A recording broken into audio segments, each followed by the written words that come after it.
Lily Sinran believed in the existence of gods until her enemies completely destroyed her family.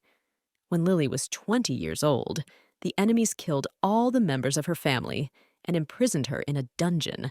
5 years later, Lily's fiancé, Liam Yunin, announced his new relationship. He also became the CEO of the company that Lily's father had founded. There were rumors around town that Lily herself and her family were missing. Lily, it's been 5 years. A lot has changed. Your sister and I recently announced our engagement. Are you happy for us? Liam asked the girl. Honey, could you take out her other eye? I absolutely hate the way she looks at me, Tabitha asked her lover. I have a better idea, Liam exclaimed and snapped his fingers. A servant entered the room and handed the gentleman a small vial. A coffin with a glass lid was also brought into the room. Look at the masterpiece we've created. We've made the perfect man out of your brothers. Here's your second brother's torso, your third brother's face, and your fourth brother's legs. Liam explained what was happening. I wonder how your father would react if he found out that his most beloved scalpel had been used to cut up his favorite children. Liam and I announced our imminent marriage to the public today. I am here today to give you this poison, said Tabitha, and showed a small vial. When you get there, you'll have to tell your parents that I'm grateful to them for raising me all these years practically as their own daughter. Tabitha opened the vial and squirted the contents into Lily's face. Lily screamed loudly in despair and pain. She wanted to turn back time and get revenge on those two. As Lily lost consciousness, a strange metallic voice sounded in her head. The recovery system becomes stronger through the use of scum. The mistress can unlock related achievements by taunting scum and absorbing the emotions of others. The path to revenge and rebirth begins. Lily hurried to take advantage of the metallic voice's suggestion. She was eager to be reborn and get her revenge. She was now an evil entity bent on revenge. Lily was in a semi-conscious state. She heard the man saying various rude things and trying to pull her clothes off. The girl opened her eyes. She saw an electronic clock beside her. Grabbing the watch, the girl delivered several blows to the man's head. After the man was done, the girl went to the mirror and looked at herself. She had a completely different face from the one she had in her previous life. She used to be a cute blonde. Now she was looking at a red-haired beast. Looking around and glancing at the date on the clock, Lily realized that she had gone back 5 years. She also realized that she had been reborn in the body of their housekeeper's daughter. Lily remembered that around that time, Liam had secretly taken her to a hotel under the pretense of looking for clues to her parents' whereabouts. That day, he confessed his intentions to the girl. He then shackled the girl and locked her in a dungeon. At the same time, the housekeeper's daughter was kidnapped. Now it became clear to Lily what happened to the girl. Most likely, she was simply murdered. Lily ran as fast as she could. She needed to get out of this place as fast as she could. The guards would wake up soon and start looking for her. When she saw the open door of the room, she hurried to hide in it. Mr. Summers, your room is ready. The schedule for tomorrow includes a meeting with the Ashen Group Board of Directors, as well as a meeting with Dr. Astor. Secretary Wong read out the schedule for tomorrow. Thanks, Elon. You can go now. Since the workday was already over, Mark let his secretary go. As soon as Mark entered his room, a sharp blade appeared near his neck. A woman's voice warned that if the man screamed, his throat would be cut immediately. Lily had been in the room for no more than 5 minutes. She only had time to take a shower. When she started to change, a blonde-haired man suddenly entered the room. With a sharp movement, Mark knocked the knife out of the girl's hands and dropped her to the floor. Who are you anyway, and what are you doing in my hotel room? Mark asked the girl. What an unexpectedly handsome young man, and he has such a pleasant voice. It went through Lily's head. Lily wanted to say her name, but all that came out of her throat was a croak. She felt the heat spreading through her body. Lily was very frightened. Looking at the wheezing girl, Mark realized that she had probably been poisoned. Suddenly, he heard a faint, sweet-smelling scent. The man turned around. On the table, he saw several aromatic sticks. The smell was coming from them. How long have you been in this room? Asked Mark. Lily had to admit that she had been in the room for a little over 5 minutes. You inhaled poison. You were poisoned. But the real target was me. They didn't think they'd mistakenly poison a mouse like you, Mark said in a soft voice. I'm not letting go. A woman thief who breaks into other people's rooms illegally. Leaning over the girl, whispered Mark. The girl twisted sharply and rolled Mark onto his back. She was on top of him now. Well, since you called me a thief, I can take the blame for that, can't I? How about a kiss? Lily whispered flirtatiously. Get off me, do you hear me? Mark tried to push the girl off him. I'll let you go if only you promise me. Let me go right now. We'll pretend like nothing happened, said Lily and bit Mark's ear. Damn, what am I talking about? I'm kind of weird today. It's probably all because I've been worried sick, Lily thought to herself. Get off of me quickly! If you don't right now, I promise you something irreparable will happen. Mark shouted and tried again to push the girl away from him. Then let the irreparable happen, Lily whispered and kissed Mark passionately on the lips. Mark looked at his watch. It was exactly midnight. His pulse was racing and his temperature was running high. Suddenly there was a small explosion. A fog filled the room. As the fog settled, the girl saw a small child in front of her. It did happen, after all, Mark thought to himself with annoyance. The first reason Mark couldn't stand women was their character. He thought they were the most complex creatures on Earth.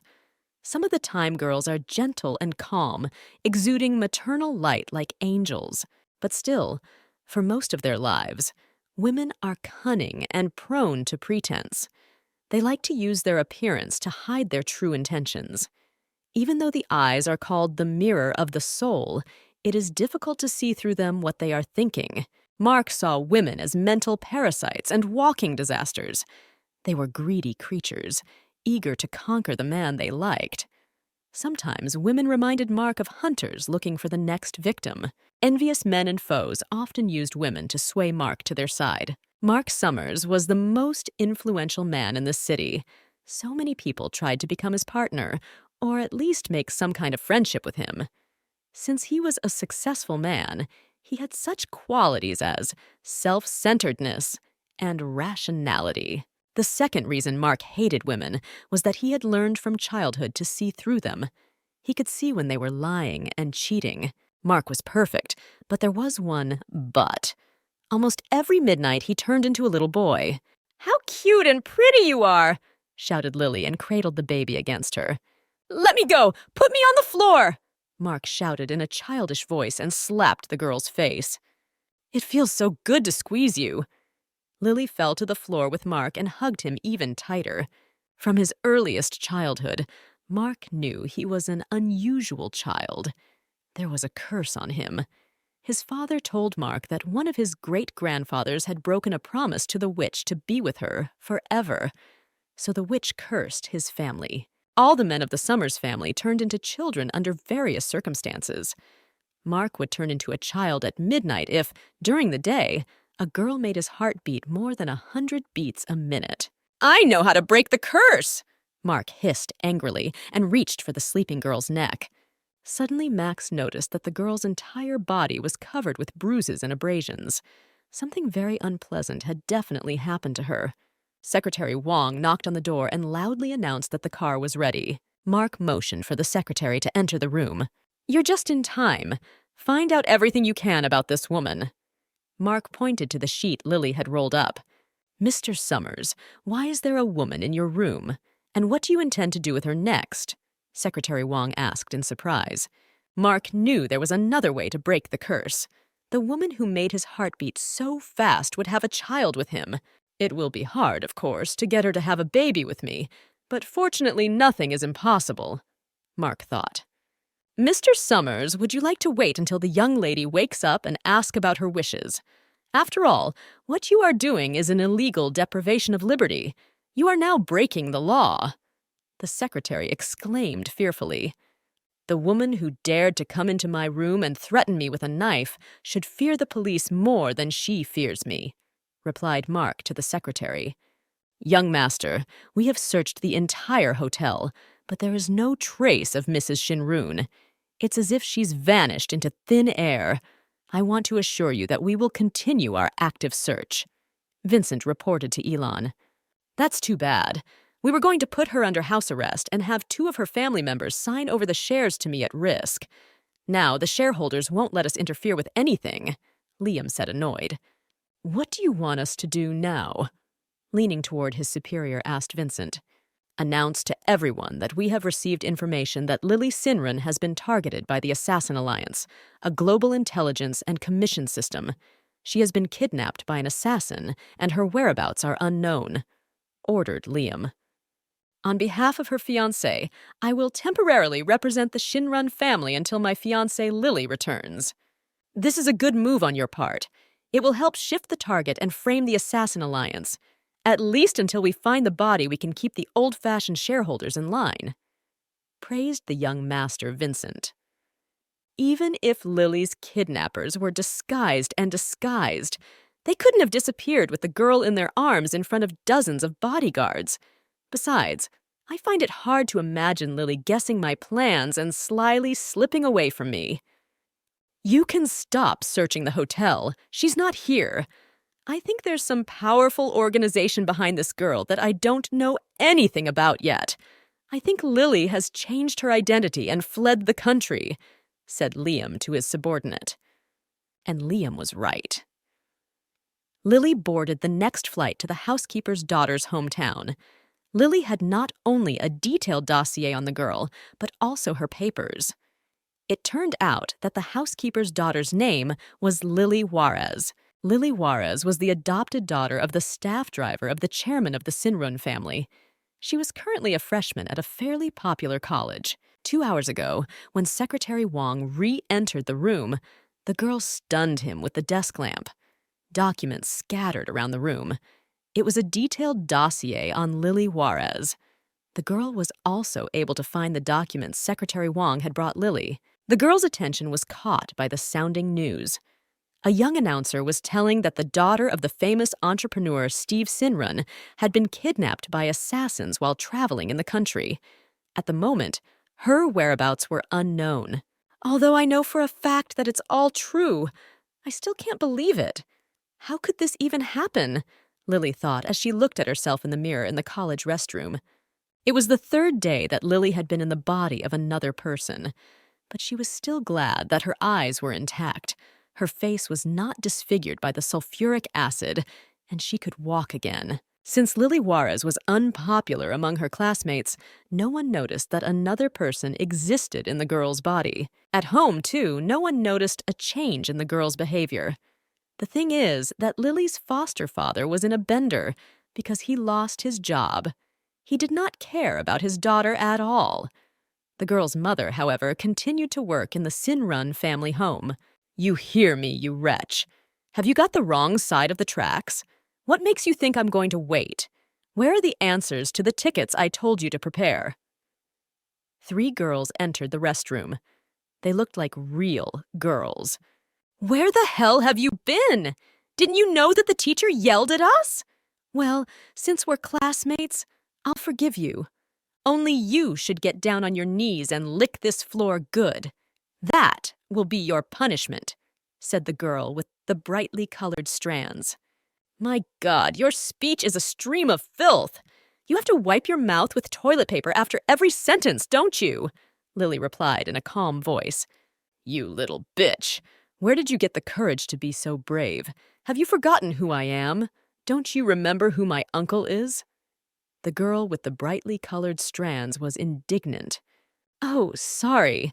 I just Googled your name and it turns out there isn't a single reference to you. You're probably a nobody. I should probably look you up on porn sites." Lily began to deliberately mock the girl. The classmates who had come with the girl with the brightly colored strands began to giggle merrily. In her head, Lily heard a quiet click. A metallic voice said that 1 point of Janine's emotions had been received, as well as 6 points of Maria's emotions. Lily realized that she had managed to get the system up and running. A tablet appeared in front of the girl's eyes.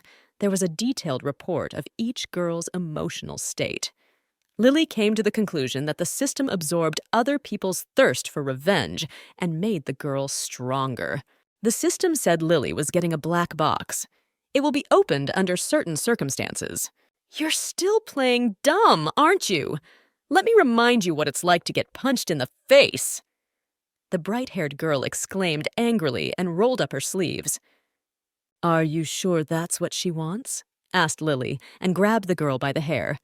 Afterward, Lily pushed the girl so hard that she kicked the door open and flew out into the hallway. How dare you! The enraged girl jumped to her feet and took another swing at Lily. Lily gave her a resounding slap. A real woman doesn't have a lot of moves like grabbing her hair, slapping her, slamming her head against a wall. Guess what's next? Lily asked in the same calm voice.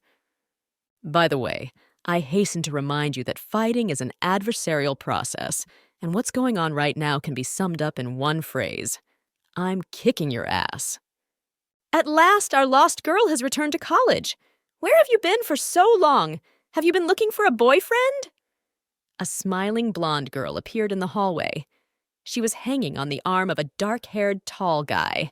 What Lily knew about this girl from her classmates was that her name was Bethany, but her classmates nicknamed her Snow White. This girl was proud, willful, and arrogant. She believed that the people around her should serve her. None of your business. And if you're so eager to get into someone else's personal life, then get into yours. Lily replied and walked past. My favorite mouse, Lily, you look just fine after a week off. How about we go to an amusement park together after college? A dark-haired guy blocked Lily's path. Clint, are you out of your mind? When you're dating a pretty girl like me, don't you dare flirt with other girls, Bethany exclaimed indignantly.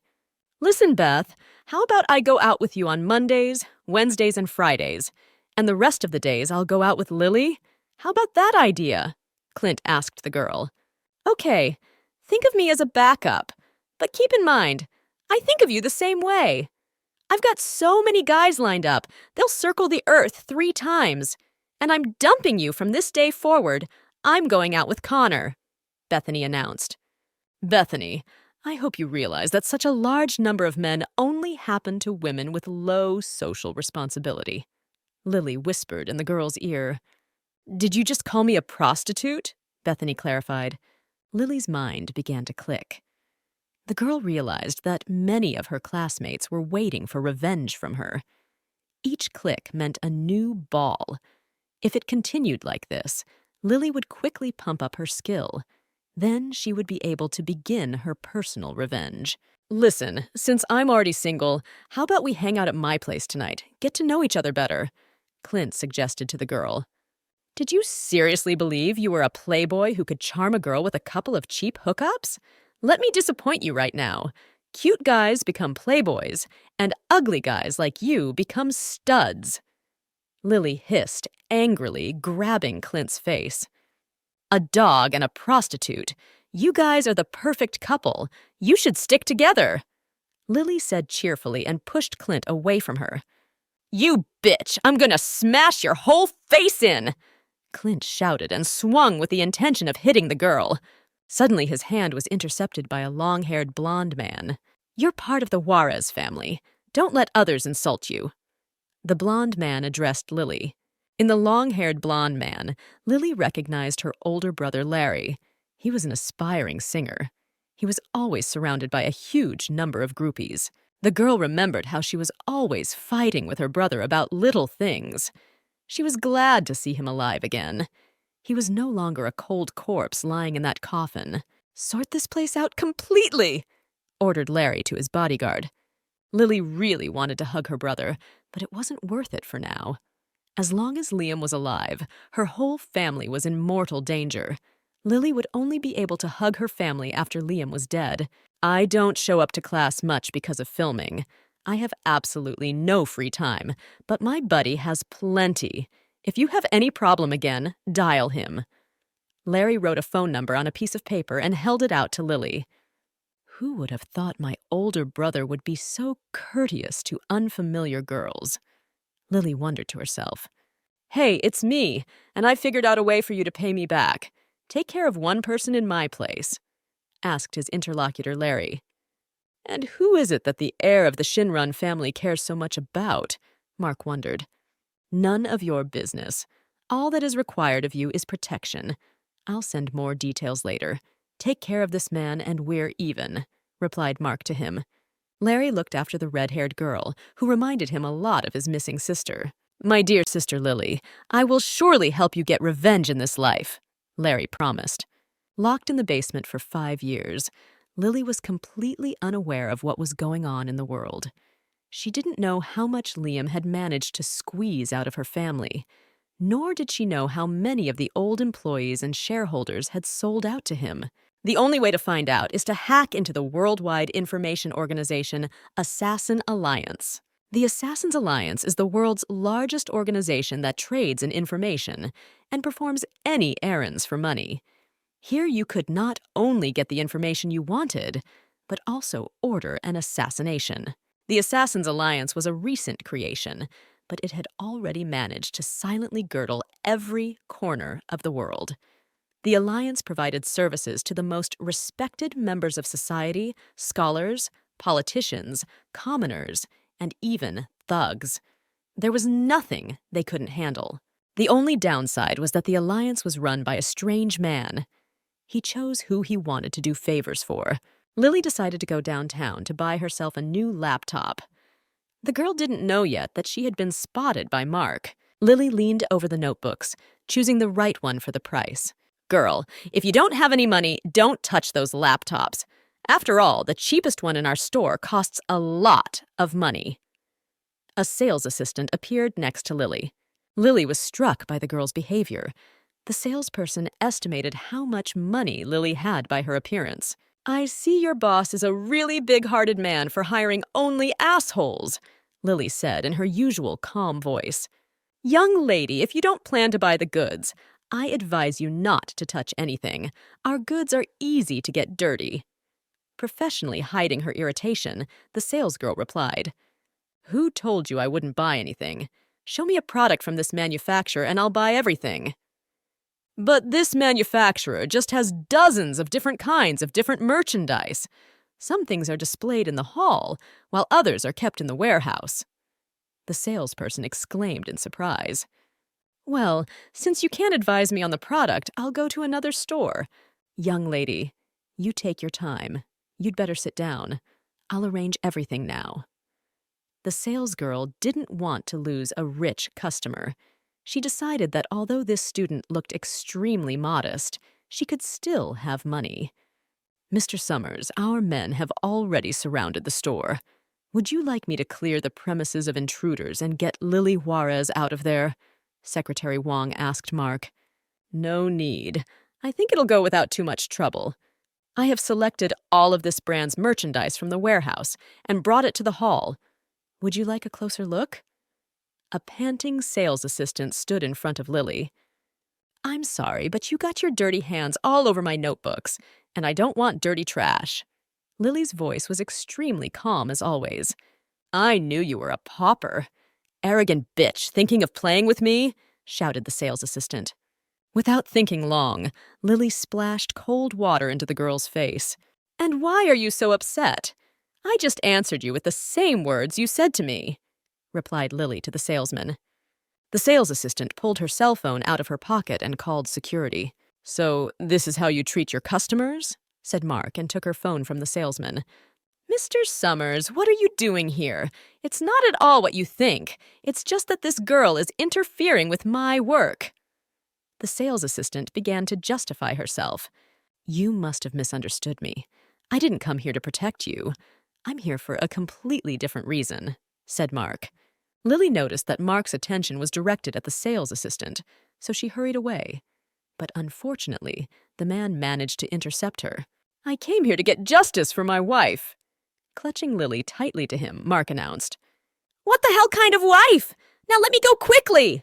The girl shouted in amazement. Calm down. It's going to be okay, Mark said, and lifted Lily into his arms. The man began to stroke her head, but she struggled to get free. Mr. Summers, what do we do with her? Eilon glanced at the sales assistant. Do I need to explain anything to you? Throw her out of the store and make sure none of our companies hire her. Mark grabbed Lily's arm and pulled her roughly behind him. She screamed for him to let her go. Counting today, I've helped you twice already. Mark stopped abruptly and pressed Lily against the wall. So why haven't I heard a word of thanks yet? Thank you for your help. Problem Lily. And how else but words can this beautiful lady thank me? Mark whispered quietly. Okay, that's enough! Quickly tell me what you want from me. Irritation sounded in Lily's voice. Since you're agreeing to everything, quickly put that wonderful mask over your eyes. When the car stopped, Mark helped the girl out and allowed her to remove her blindfold. I want this one. Mark waved his hand toward the registry office. Marry me, Mark offered and held out his hand to the girl. Lily recoiled in horror. Why don't you say anything? Have you lost the power of speech from happiness? Mark asked indignantly. Is this the time I riffed on an asshole who satisfies his perverted fantasies by playing with people's feelings? Such a bastard needs a lesson from the iron fist of socialism. Thought to herself Lily, desperately biting her nails. I may be a little girl, but I was happy that night. Don't worry, I won't tell anyone, and I won't hurt your business in any way. Lily cried out and pressed her body against Mark's. A few seconds later, police officers were already running toward them, pulling handcuffs out of their pockets. And this girl is pretty sneaky, Mark noted to himself. The police officers handcuffed Mark and asked him to follow them to the police station. Mr. Summers, I'm sorry you had to wait so long. Secretary Wong bowed low before his superior. Let's get out of here soon, Mark said irritably, getting into the car. That girl has eluded me again. My mistake was underestimating her. Mark thought to himself, rubbing his aching wrists. Mr. Summers, the second son of the Sinrun family has sent information about the man you need to guard. The secretary handed Mark several sheets of paper. There was a picture of Lily on the front page. Next time you'll be sure to come to me yourself, Mark whispered, smiling happily. As Lily opened the door, an empty wine bottle flew past her. And you trashy girl, how dare you come back here? You're as slutty as your mother. What are you staring at me for? Go wash my clothes quickly, shouted Lily's stepfather in a drunken voice. I'm not your maid, Lily replied irritably. Today, the girl had just had a terrible day. She hadn't been able to buy a laptop, and once again, she'd run away from an annoying blonde guy. How dare you talk to me like that? Your philandering mother ran off with another man, so you'll have to take care of me. Isn't it obvious? The stepfather continued to yell. The girl was tired of tolerating such an attitude to herself, so without thinking, she hit her stepfather in the stomach with her knee. I guess I should clarify a few things. First of all, I'm not a little kid and I don't need a guardian. Second, if I wanted to, I could get dirt on you and send you to jail. So don't think of me as nothing. The girl decided not to stay in the house with that drunkard any longer. She should stay as far away from that place as possible. Lily began to think about who she knew who could help her with a place to sleep. Suddenly the girl's gaze fell on a piece of paper. The phone number her brother had given her was written down on it. Mark's cell phone vibrated in his pocket. When he picked up the phone, he heard a pleasant female voice. The girl apologized for disturbing him and asked for help. I'm at the hotel right now, and I'm a little busy. Would you mind coming up to my place yourself? I'll send a man to you now. Playing with his wine glass said into the receiver Mark. As he had expected, the girl had called him herself. The girl knew that this was an expensive hotel, and there was even a dress code. Lily was lucky because the man who had promised to help her had sent his assistant with an evening dress. Hello, I'm here! Shouted Lily loudly as she entered the room. How long I've waited for you. Suddenly Mark appeared beside the girl. And don't think you'll be able to get away from me a third time. Mr. Summers, didn't you know that you can't make nice by force? The girl asked coquettishly. It doesn't matter to me whether you want it or not, but I will fulfill my wish, Mark said languidly. What do you think you're doing? The girl shouted, pushing Mark away from her. Isn't it obvious? I'm trying to woo you. Mark kissed the girl's hand. I just realized that women's wrists and waists are so fragile that sometimes it seems like just a little more, and they'll break. Mark noted to himself. I know that courting a girl and running a business are two different things. Simple negotiation is not enough. But this girl will definitely be blown away by my courtesy. And to succeed, it's better to go slow. Mark decided to himself. Maybe I didn't put it right last time. I was rushing things too much, so you misunderstood me. Mark decided to be more sincere with the girl.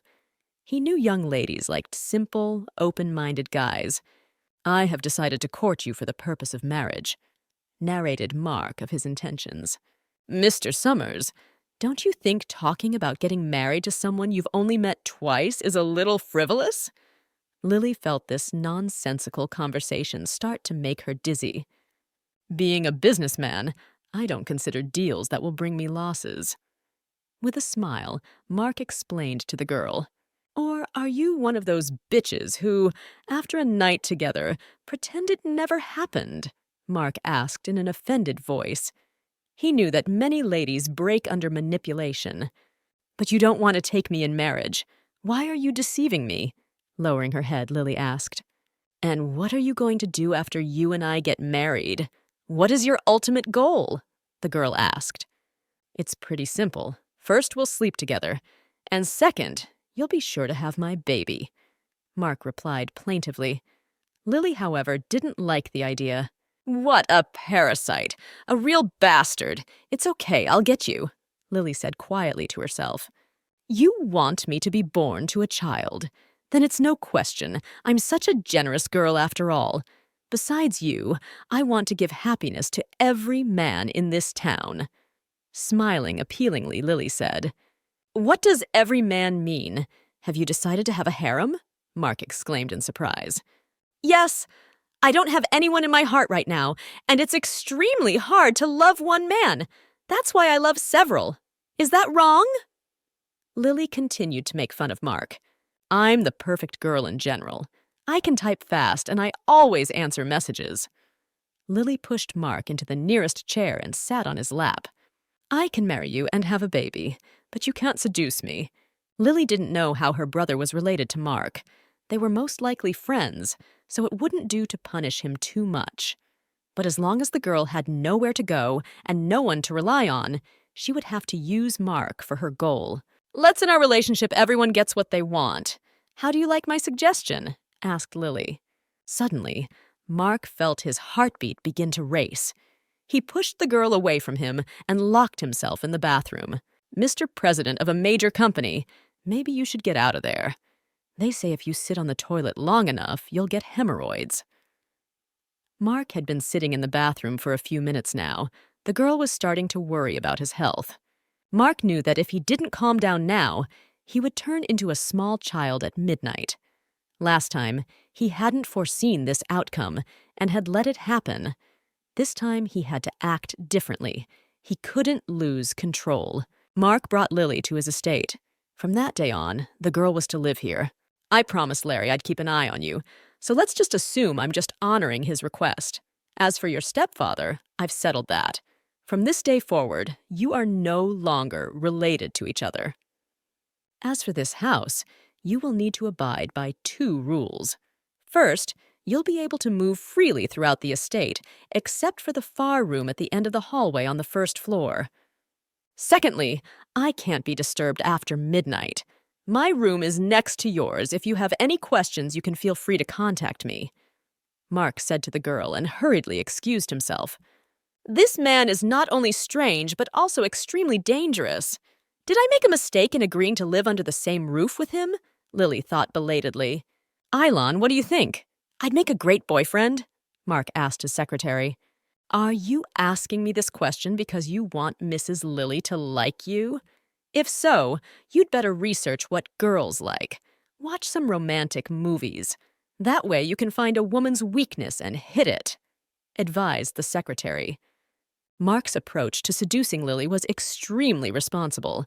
He asked his secretary to print out the main phrases of all the hero's lovers. Afterwards, he decided to rehearse these phrases in front of the mirror. Suddenly, Mark heard a knock on the door. Lily was standing in the hallway. She asked to borrow her laptop for a while. At one time, Lily created some kind of program that not only protected her data, but also helped her hack into other people's websites. With the help of the program, Lily managed to hack into the data of the Assassin Alliance. Running her eyes over it, the girl learned that her father and mother were being held on a deserted island. Lily really hoped they were doing well. The girl also learned that her 2 brothers had 3 months to live. Liam hired a hitman to kill them. Mr. Summers, someone currently under the nickname Revived, is attacking the Assassin Alliance system. That person is currently in your city. Mr. Yan asked me to call you and ask if you are the one doing this. A male voice rang in Mark's earpiece. Am I a little kid doing this? Sometimes I wonder if I should spend my money on normal specialists. Mark grumbled in a disgruntled voice. Mark noticed that Lily was actively typing something on her laptop. I wondered what was wrong with that girl. And around what time did the hacker launch the attack? And what information did he need? Mark asked his interlocutor. He seemed to be starting to puzzle out who needed the Alliance's data. The hacker began his attack approximately 5 minutes ago. He's looking at information on missing persons, reported the interlocutor in his earphones. How am I supposed to keep my relatives safe without attracting Liam's attention? Lily thought to herself wistfully. And what are you doing here? Mark appeared behind the girl. The man peered at the laptop over the girl's shoulder. Nothing illegal. I'm cheating off the internet for my homework. If I don't turn it in today, I'll get a scolding from the teacher. Lily pretended to be the perfect student. Damn, I didn't have time to close all the tabs. I hope he doesn't suspect anything. Lily thought to herself as she stood up from her laptop. The next day, Lily was given a pathos-laden ride to the college. She got out of the limousine with a security escort. Lily had planned to stay at the college as a modest student and not attract the attention of her classmates, but it was unlikely that she would be able to do that now. Have you heard that Lily Juarez has become a completely different person? They say the girl suddenly has a brain, and she's also found herself a daddy. This morning, she was escorted by a long convoy of cars that would have circled the campus 3 times, whispered classmates. Lily didn't care about gossip at all. She was analyzing the information she had read last night. Also, looking at the expression on Mark's face, she had the impression that he also knew about computers and various programs. I'll have to write a better program next time or I'll be exposed soon, Lily decided to herself. Lily, confess what miracle brain drug did you drink that made your grades go up so fast? At recess, the girl was approached by her classmates. Lily couldn't admit to them that with the help of the system, she was able to unlock her photographic memory. Now the girl doesn't need to learn anything. She remembers everything at a glance. You really are amazing. If this keeps up, you'll be able to go from Group 7 to Group 1 after the placement exam. The classmates cheered. From talking to her classmates, Lily learned that the college has a knockout system. You can choose a major from the 2nd year. For popular majors, the college assigns the best professors, but the student population in those classes is huge. Those who enter the 1st year of college are assigned to 7 groups based on their grades. During the 2nd semester of the 1st year, the college conducts a placement exam, which allows you to get into the 1st group. Students from the 1st group not only receive a scholarship, but also have the right to be the first to choose a major in their sophomore year. Lily realized that the placement exam would help her bond with her brothers. They were currently 1st-year students. Lenny, can you at least keep your laptop typing a little quieter? It's impossible to sleep. Marcus was indignant. If you're not happy with something, you can get out of class and sleep at home, replied his brother. The geometry teacher was annoyed by the modern students. They did nothing, slept in class, sat in their laptops. He was especially pissed off by the 2 brother students in the back desk. They were children of influential people, so the teacher could not admonish them. Is something wrong? You look nervous, like when your parents and Lily disappeared, Marcus asked excitedly. Lily found me on Twitter yesterday and left me a message, told Brother Lenny. Let me see. Are you sure this message was written by our sister? Marcus asked his brother. I'm sure she wrote a cipher. It's a cipher only she and I know. Then quickly tell me what she wrote. Stop keeping me in the dark, Marcus exclaimed. Peasant and serpent, beware of that dog. Lenny read it. Lily was cramming for her classes. She had to pass her placement exams with flying colors. It was the only way she could get into the first group. "Let me test you on how you were able to study for the exam," suggested Mark to the girl. "From now on, I will personally give you extra lessons." Mark expected that studying together would allow them to bond. After dinner, Mark proposed to get down to the main business. For a moment, Lily was confused. She didn't understand what the man was implying. What main business he was talking about. Mark stepped close to the girl and looked intently into her eyes. "Are you ready to get down to the most important part?" Mark asked. Suddenly, the girl remembered that he wanted a child with her. Since Liam hadn't found Lily Shinrun's location, it was likely that her body had vaporized in some unknown way. The girl had been wondering for days if she would ever get her body back. The girl was sure of only one thing, that when her consciousness passed into the body of Lily Juarez, she didn't feel someone else's soul in it. Most likely, the girl was already dead by then. Lily found it unacceptable to have children in someone else's body, but she had no other choice. If she wanted to save her relatives, she had to act. "Do you want to write here, or shall we go to your room?" Lily asked in a languid voice, and then placed her hand on Mark's chest. "That's not actually what I was talking about right now." Mark took the girl's hand aside. "I want to have a serious talk with you about a subject. How did you manage to impersonate another person, reborn?" Mark asked the girl in a quiet voice. "How did he know?" ran through Lily's head. "You can fake another person's appearance and voice, but the whole demeanor is hard to change in a short time. The way you behaved at the table shows that you received an aristocratic education. Your manners are not like those of a servant." "You forget about the fact that my mother served a wealthy family. They were the ones who taught me manners." Lily berated herself for blundering into an ordinary dinner. One should be very careful with this man. He was always arranging some sort of test. "You can deny it all, but you probably don't know how many enemies I have in business and politics. To ensure security, there are hidden cameras in every corner of the house," said Mark to the girl. "Unfortunately, last night one of them was just in front of the laptop you were sitting at. I'm aware of your infiltration of the Alliance system. My people have already gathered all the information on you, including biometrics, DNA, and fingerprints. They match Lily Juarez's data, which confirms that I have her body in front of me, but it's unlikely that girl acted like that. She was stupid and weak, and you're smart and strong. That's why I had a hunch. Has this body completely changed for some inexplicable reason? I started looking for clues regarding the Shinrun family based on the time of your appearance and the information you were looking for yesterday. I have come to an unexpected conclusion. The one standing in front of me right now is Lily Shinrun. Am I right?" "Ha, that's funny. I can't get over it. You're a real humorist. Mr. Summers, you must have read too many fantasy books. How can a man be reborn in a new body?" Lily asked, laughing merrily. "You're right about one thing. I don't tell you everything, but it's only for my own safety. I lost my father as a child. When I turned 3, my mother remarried," Lily said in a serious voice. "My mother thought my stepfather was a trustworthy man to rely on, but he turned out to be the devil in human form. In a short time, my stepfather lost all my own father's money in gambling and then showed his true colors. Unable to bear her husband's betrayal, my mother went to the house of the Shinrun family to serve them. I was left with an unloved stepfather who hated me. When I got older, my stepfather's friends started hitting on me. To make them pay as little attention to me as possible, I pretended to be an idiot. My stepfather sometimes beat me for this behavior, but his friends stopped touching me." Mark remembered that when he first saw the girl, her whole body was covered with bruises and abrasions.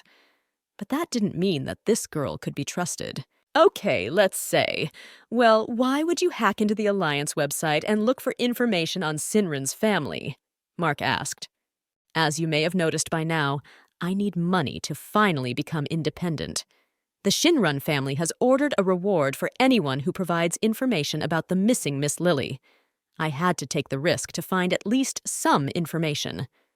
Were you able to find out anything? Mark inquired of the girl. I didn't make it because you interrupted me. Lily decided not to say anything to Mark. Did you know the Alliance has one rule?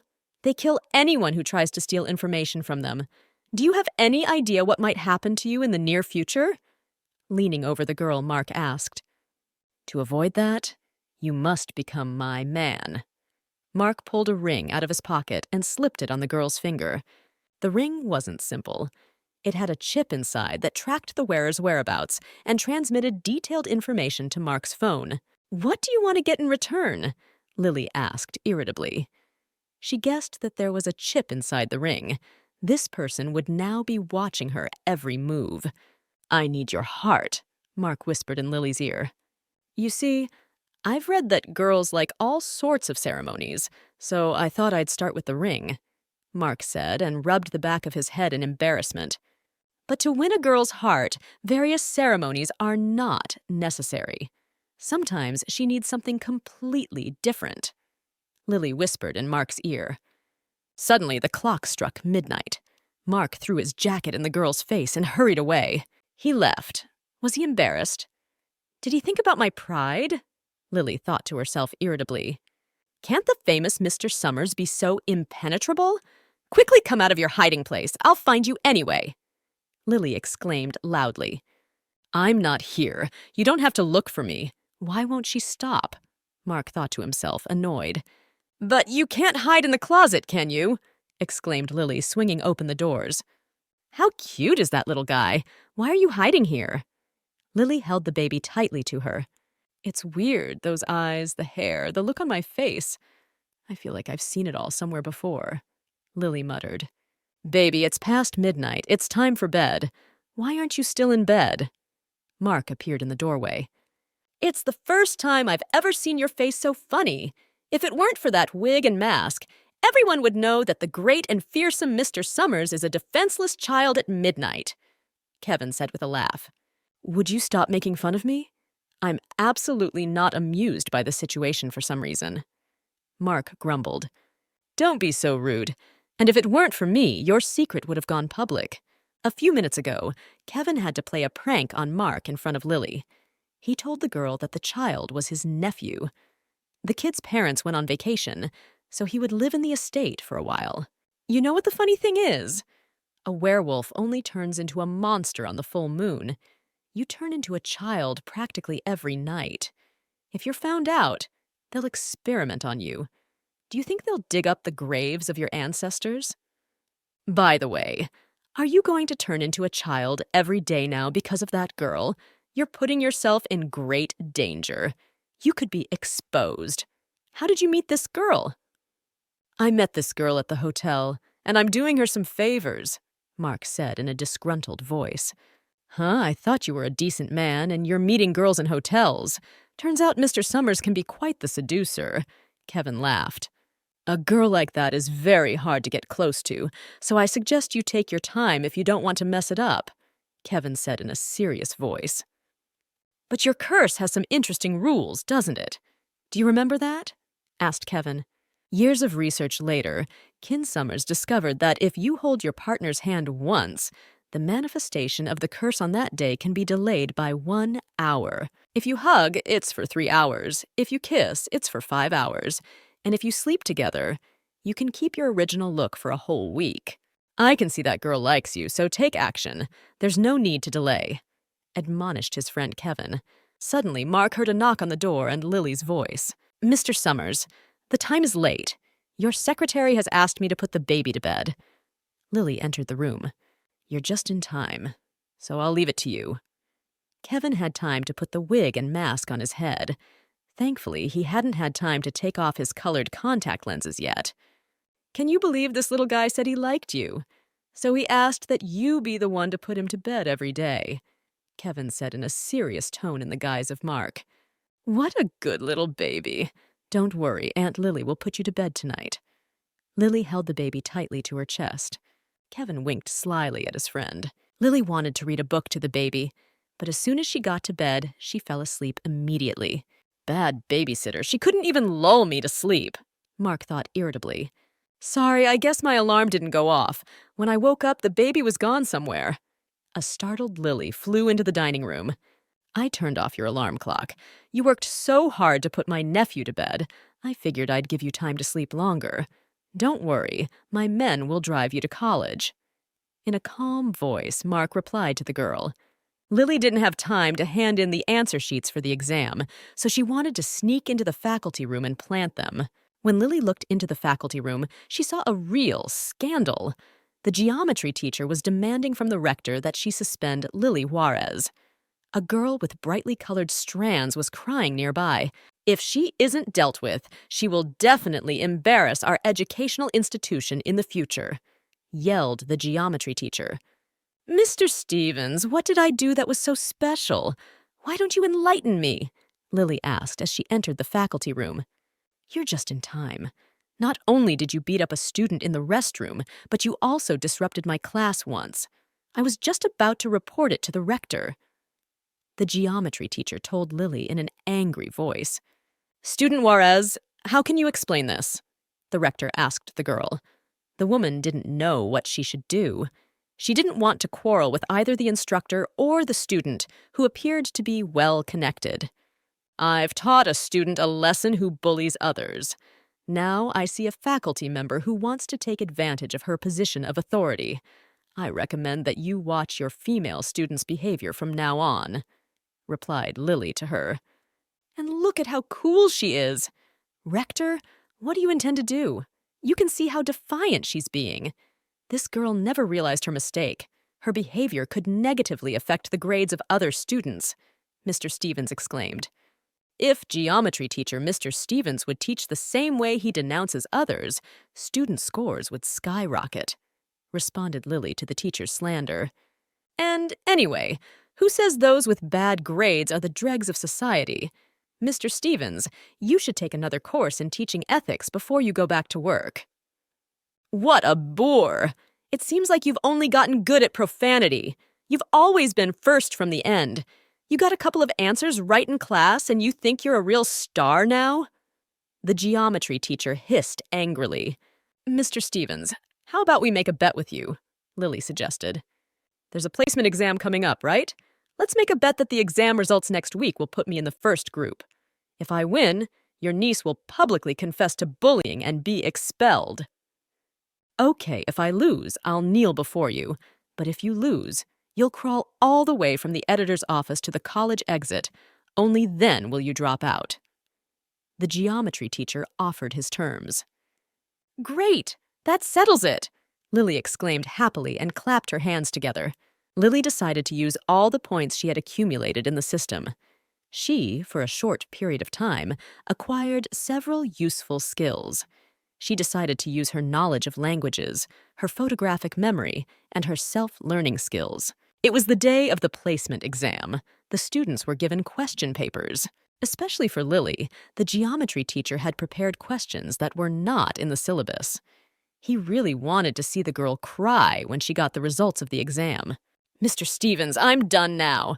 Lily placed the completed form on the teacher's desk. Mr. Stevens experienced a real shock. It had only been half an hour since the exam, and the girl had already answered all the questions. He hoped that she had answered randomly because it was impossible to pass the exam so quickly. Mr. Stevens, don't look for mistakes. There aren't any. You should probably look for a new job, Lily said with a wicked grin. Rector, look for yourself. It's impossible. Except for language and literature, she got the highest score in all subjects. Doesn't that look suspicious? This girl cheated to win. Mr. Stevens raged in the rector's office. Sorry, I was in charge of handing over the forms. When we counted the forms, we noticed that one form was missing. Also, someone deliberately disrupted the video surveillance system in the faculty room and corrupted the file, said the girl's secretary. The form disappeared at the worst possible moment. Isn't it obvious whose handiwork it was? Mr. Stevens asked with a smirk.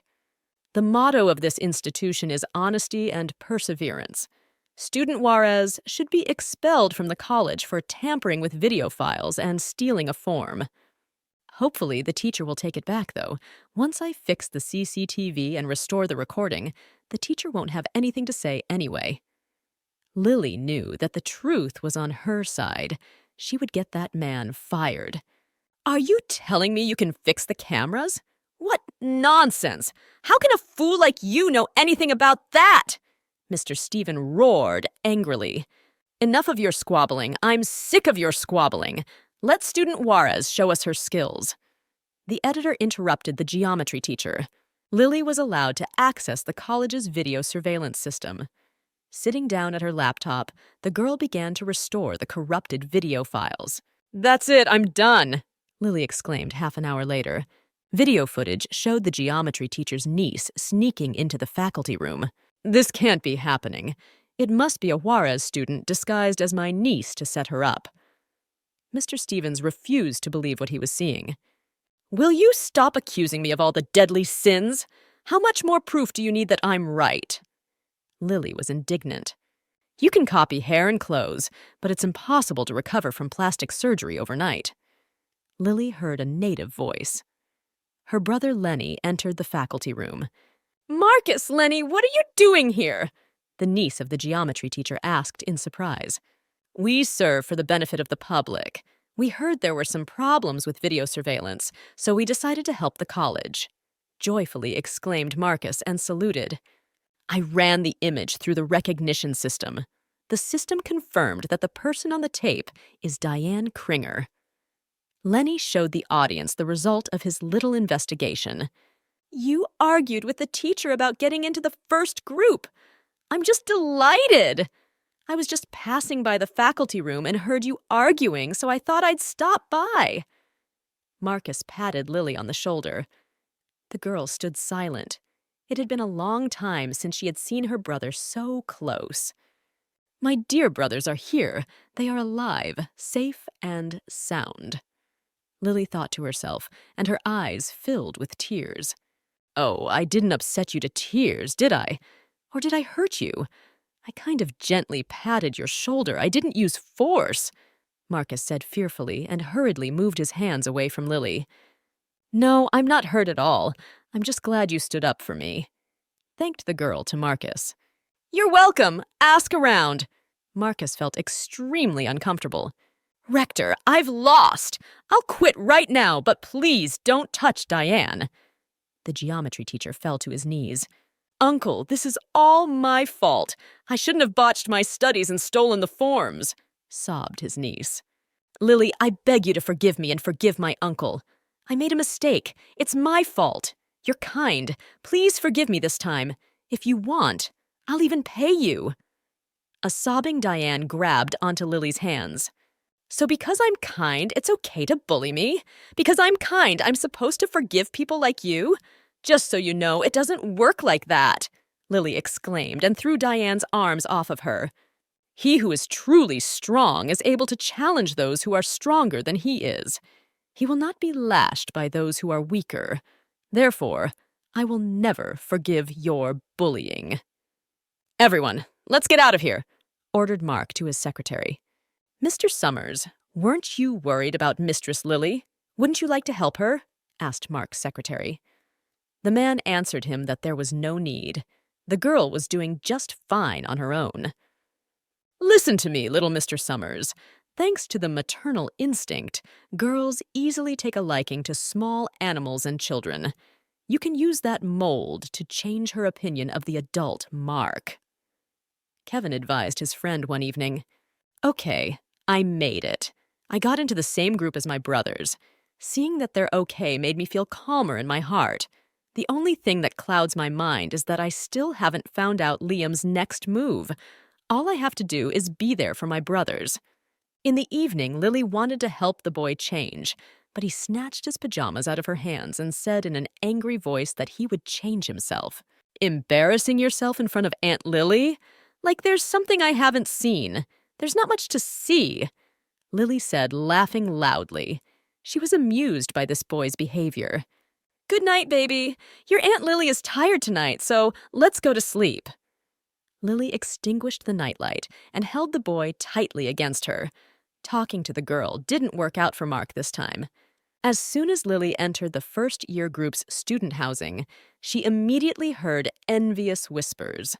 The students whispered that she had never stood out with good grades, and then suddenly, she had created a perfect exam. Fellow students took note of the girl's attractive looks and her expensive brand-name clothes. "Hey, Lily, come join us. We've specially made a seat for you," Marcus shouted happily and waved to the girl. The girl thanked her brothers again for their help. "Can you believe it? I just recently found out you're from the Juarez family. I was told about it last night," Marcus told the girl. "You have too many brothers, sisters, and servants, so I take absolutely no offense that you didn't recognize me."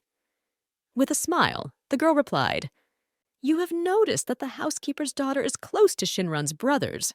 I've never seen them say hello to a girl first before," Lily's classmates whispered.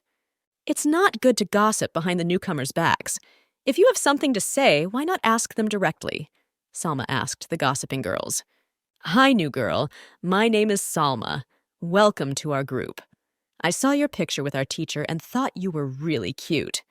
Turns out you're even prettier in person. I hope we can be friends." Salma decided to welcome Lily in person. "What's the matter? This is the first time I've seen our first beauty so interested in the newcomers. Also surprising is the fact that she stood up for her." Lily heard her classmates whisper. After class, Marcus suggested that Lily go home together. "By the way, I heard from the butler that you moved in with your father. Where do you live? Not far from us?" Marcus asked the girl. "I can walk with you to the college gate. There's someone waiting for me at home." Lily didn't want her brothers to know she was staying at Mark's house. Still, in the eyes of the students, it didn't look very proper. "Give me your backpack. I'll help you carry it." Marcus took the backpack from the girl's hands and rubbed her head. "Oh, I'm sorry, I shouldn't have touched you. It's just that I'm used to grooming my little sisters, so I did it reflexively." Marcus hurriedly apologized. The girl, however, told him that there was nothing to apologize for. Lily remembered Marcus rubbing her head with that exact motion. It had been a long time ago. "I recently heard that Shinran-san and his wife and daughter are missing. Is everything okay at home right now?" asked Lily to her brothers. "The elder brothers are looking into the matter now. There's no point in worrying. At a time like this, no news is good news too," replied Lenny to the girl. "I remember your mom and sister. They're good people. I'm sure they'll be fine," Lily encouraged her brothers. "Lenny, Marcus, why are you so late today?" The brothers were approached by their sister Tabitha. A picture of her sister pouring sulfuric acid on her face flashed before Lily's eyes. "What did you come here for?" Marcus muttered in a disgruntled voice. "Isn't it strange that your sister came to meet your brothers from school? I had a shoot nearby today, so I thought I'd stop by and see you guys," Tabitha explained to her brother. "You're so busy! Why are you wasting your precious time on us? You'd rather give it to Liam," grumbled Marcus. "Watch your language, you lousy bastard!" Tabitha's guard exclaimed. "And I remember you. You're someone from Scent, aren't you?" Tabitha finally noticed Lily. "What's your name?" "Doesn't matter, though. Those two bastards have been rebellious lately, always trying to hurt their sister. Why don't you step in and give us some privacy?" Tabitha asked the girl and tucked her hair behind her ear. "Mrs. Sinran, I don't think I should step into the position, but you, because your brothers don't want to talk to you." Lily pulled Tabitha's hand away from her face. "Lenny, Marcus, are you still trying my patience? I don't think it's a good idea to hurt our family's name. Father and mother are not at home, so as the older sister, I am responsible for you." The situation was extremely irritating to Tabitha. Remember that you are members of the Shinran family. If you socialize with the rabble. Tabitha continued to speak, but was abruptly cut off by Mark appearing. "Mrs. Sinrun, who are you to call my man scum?" asked Mark. "His human?" Marcus wondered. "Damn, why did he show up at such a bad time?" Lily's mind raced. "Mr. Summers, and what do you mean by the phrase, 'my man'?" Tabitha asked Mark.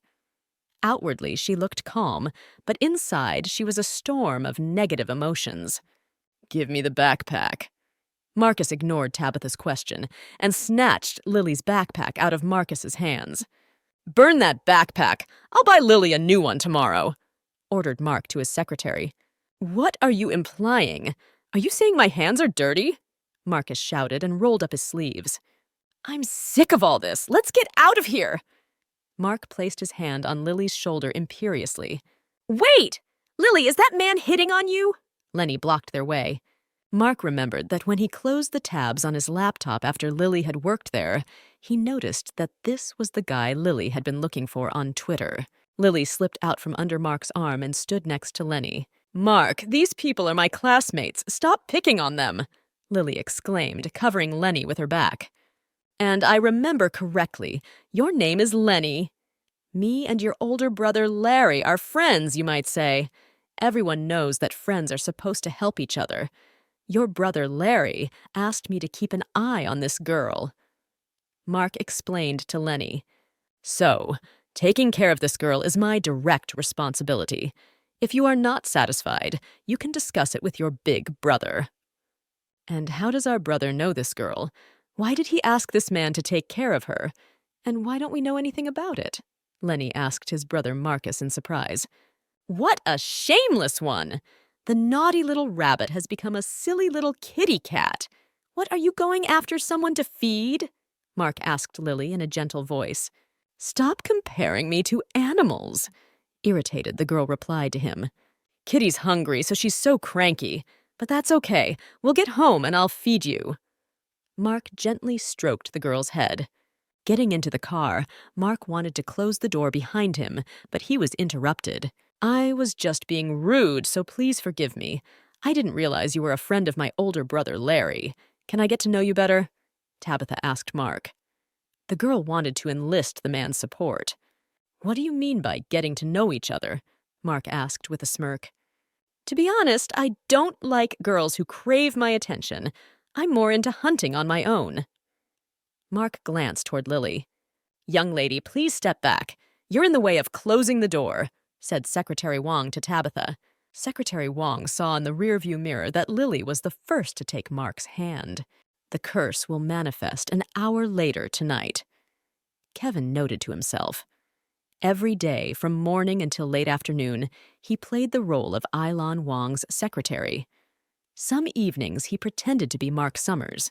It all helped to keep his friend's secret under wraps. "Why aren't you wearing my ring? If guys saw a ring on your hand, they'd be less likely to look at you," said Mark to the girl. "The ring you gave me is too luxurious. She doesn't suit me." With a smile, the girl answered him. "Okay, since you think the ring is too luxurious for you, we'll buy you an outfit to match the ring," said Mark to the girl, and asked the secretary to take them to the mall. "Mr. Summers!" Mark was greeted cheerfully by the owner of a chain of brand stores.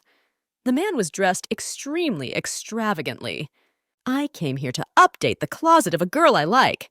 She should have clothes for all occasions," Mark explained to the disheveled owner. As much as Lily didn't want to, she still had to update her closet. Sometimes it was hard to argue with Mark. Mark bought the girl an elegant evening dress from a global brand. He also bought her a strict suit created by a talented designer and many other things. Lily didn't like that Mark made her try on just a huge pile of things. The girl decided to get back at him. She offered Mark to diversify his closet. The girl dragged a large number of different sweaters, shirts, and pants into the fitting room. "Since you like watching me try things on, I'll try them on again when we get home." In a languid voice, Mark told the girl. Liam sat across from the window and stared out into the distance. His head was swarming with a huge number of thoughts. He had to think carefully about his next steps. "Liam, do you look at everything? You know I've been thoroughly humiliated today." Tabitha came up behind Liam and hugged him gently. "I didn't come to you to listen to you whine. I want to know how the case I asked you for is going." Liam stood up from his chair and pushed the girl away from him. "Two little devils are stuck in college behind books all the time. There's nothing they can do. You're a real piece of work, aren't you? You haven't visited me in a month, and now you ask me how I'm doing? Don't you think that might hurt my feelings?" Tabitha asked. I'm sorry, you're right. I haven't been paying attention to you at all lately. Liam put his arm around the girl and looked intently into her eyes. Liam, we could just go abroad with Sinran's family's money. Why are you making it so complicated? The girl asked her lover. This is all for our future. If we deal with the rest of your family members, we can finally be together. On top of that, you don't want to live your whole life on the run, do you? If we simply run away, people will definitely look for us, and not just your brothers. Besides, you told me more than once that you hated your family because they treated you like a stranger all the time. And didn't you feel like an outcast in your own home? In the end, justice must prevail. You say the right things. It's hard to disagree with them. Everyone in that family only pretends to be kind. They say they treat everyone equally, but in the end, it's their own children who get all the love. Tabitha agreed with her lover. When Tabitha was brought into the Sinran family home, she had hoped to become a full member, but all of her foster parents' love was constantly directed toward their own children. One day, Tabitha overheard her foster mother reprimanding the housekeeper for washing Tabitha's clothes with her children's clothes. She realized that she would never be treated as her own daughter in that house. In the house of the Shinran family, only their housekeeper treated the girl well. She surrounded Tabitha with love and affection. The girl was also hooked on the economy, and even made a scandal when she learned of her dismissal. Tabitha refused to eat for days on end. One day, Tabitha received a letter from the housekeeper who had quit. The woman wrote that she could no longer take care of her because Mr. Sinran had asked her to quit. The former housekeeper asked Tabitha to take care of herself and not to skip meals. After rereading the letter once again, the girl realized that her happiness in this life depended entirely on her. She stopped seeking the love of her foster parents and began to enjoy every day of her life. Lily was tired of walking around the mall. She decided to go outside and wait for Mark at the main entrance. Lily had no idea that the man in the black mask was watching her. And where does this Mark guy go? What's he stuck in this store for? Annoyed, the girl thought to herself. A man in black ran out from around the corner and tried to grab Lily. So, are you willing to give up all your relatives? I hope you haven't changed your mind, asked Tabitha Liam. No, I haven't changed my mind, but I can't let them go that easily. They've been bullying me since I was a kid. Now I'm going to get back at them 100-fold. The girl answered him. Great! Your little brothers, Lenny and Marcus, are actually still kids. It'll be enough to keep an eye on them to make sure they don't get into any trouble. Your older brothers, Larry and Greg, can cause trouble, Liam warned. It's true that Greg has been constantly abroad lately, so he'll be pretty hard to catch. As for Larry, he's quite the sly fox. I think he's starting to figure things out. I've wanted to get rid of him several times already, but he keeps managing to slip away from me. More than 10% of the stock is in his hands. If we want them, we'll have to deal with him. But lately, Larry's been suspicious of the two of us. So how are we going to be able to lure him in?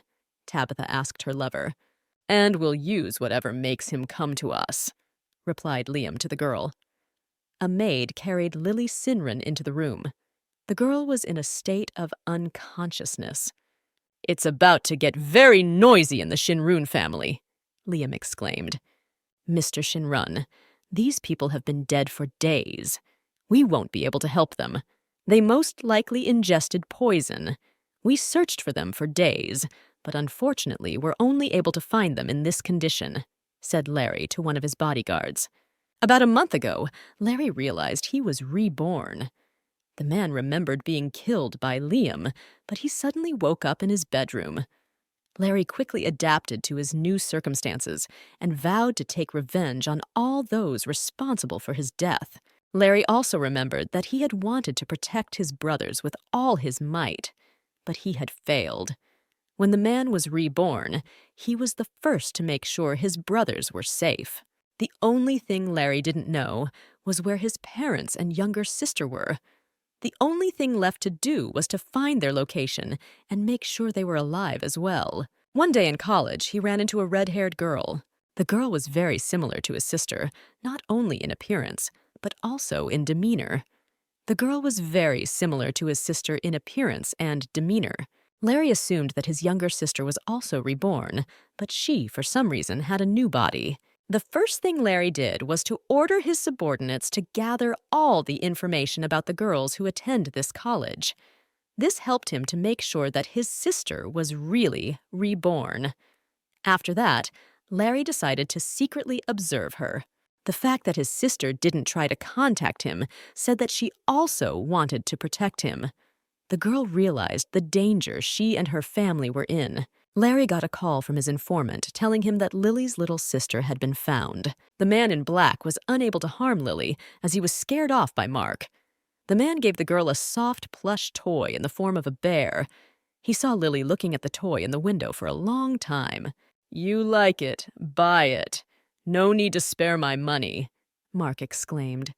He didn't like the fact that Lily had been admiring this soft toy longer than she had been with him. He couldn't understand why she liked this toy so much. Lily didn't want to admit to Mark that as soon as she saw the teddy bear, she knew immediately what the toy looked like. When Mark was nervous, he looked like a stuffed bear. It looked menacing, but inside, it was a soft heart. In the evening, the girl decided to text Marcus. She apologized to him for Mark's inappropriate behavior. Although he was looking after her at their brother's request, he shouldn't have spoken that way. Marcus texted the girl that his family had finally had a joyous event. His little sister Lily had been found. For this reason, he and Lenny had excused themselves from classes and would not go to college for the next few days. Lily reread the message a few more times. She couldn't believe that her body had been found somewhere. She didn't understand how she should proceed. If her body hadn't disappeared, then why had she been reborn in the body of the housekeeper's daughter? Could this be some devious machinations on Liam's part? Lily thought to herself. Lily wrote Marcus another message. She expressed her joy and asked for permission to visit their sister. She wanted to see the body with her own eyes. Marcus reported to the girl that the younger sister was unconscious at the moment, so it would not be possible to communicate with her. But in a week, her family planned to organize a banquet. Marcus promised to invite Lily and arrange a meeting with her sister. Lily languished in anticipation for a whole week. And when the long-awaited banquet day came, she wore her prettiest dress. Lily knew from her correspondence with Marcus that Tabitha and Liam were organizing the banquet. They had chosen a private European-style castle as the venue. They invited all the shareholders of the family to the event. Since Marcus sent Lily an invitation, she'll be able to get into the banquet without a problem. Mark was the only problem. He forbade her to go to the banquet. "Why can't I attend this event? I can stand up for myself. Besides, you said you wouldn't restrict my freedom," shouted Lily angrily. "I'm about to leave on a business trip, and this banquet may be attended by some very suspicious individuals. It's too dangerous for you to go there alone. As for freedom, I have only agreed to ensure your safety." In a calm voice, Mark replied to the girl.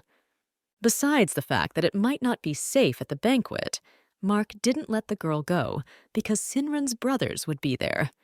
He was worried that they would pay too much attention to her. "I get it." Sadly lowering her head, said Lily. The girl hurried out of Mark's office.